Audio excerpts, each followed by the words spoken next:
ஆன்மீக நண்பர்களே, நம்ம திருவண்ணாமலைக்கு இப்போ ஆன்மீக பயணத்த பல மக்களுக்கு எளிமையா, அது இலவசமா ஆன்மீக பயணத்த வழங்கிட்டு இருக்கிறாரு சுவாமி யோகி தேவ் அவர்கள்.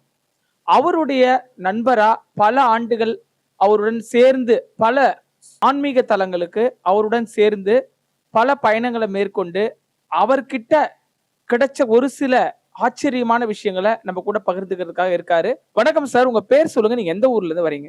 என் பேர் ராஜேஷ். நான் அவலூர்பேட்டை பைபாஸ் கிளிப்பட்டு பக்கத்துல சடையனோட கிராமத்துலேருந்து வரேன். சடையனுடைய கிராமமா? ஆமா. ஓகே. இந்த சடையனுடைய கிராமம் அப்படிங்கிறது கேள்விப்பட்டிருக்கோம். நீங்க சாமி பார்த்தீங்கன்னா, மலேசியால இருந்தாரு. மலேசியால இருந்த சாமிய நீங்க எப்படி தொடர்பு கொண்டீங்க? எத்தன வருஷமா அவர் கூட பயணிச்சுட்டு இருக்கீங்க? எனக்கு என் மாமா மூலியமா நான் ஒரு 1 வீக்கா அவர கூட பயணிச்சிருக்கேன்.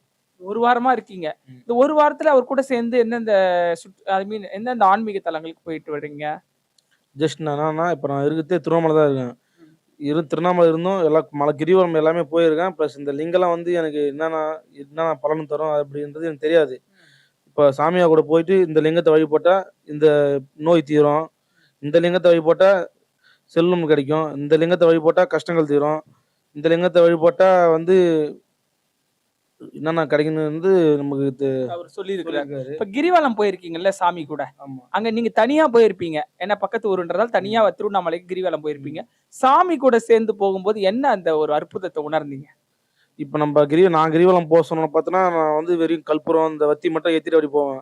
சாமியா கூட சொல்ல பார்த்தோன்னா, அவரு அந்த இயற்கைன்ற முறையில அந்த கொட்டாங்குச்சி வச்சு, அதுல சாம்பிராணி போட்டு, பிளஸ் அந்த கறி போட்டு, அந்த புது உணர்ச்சிய நான்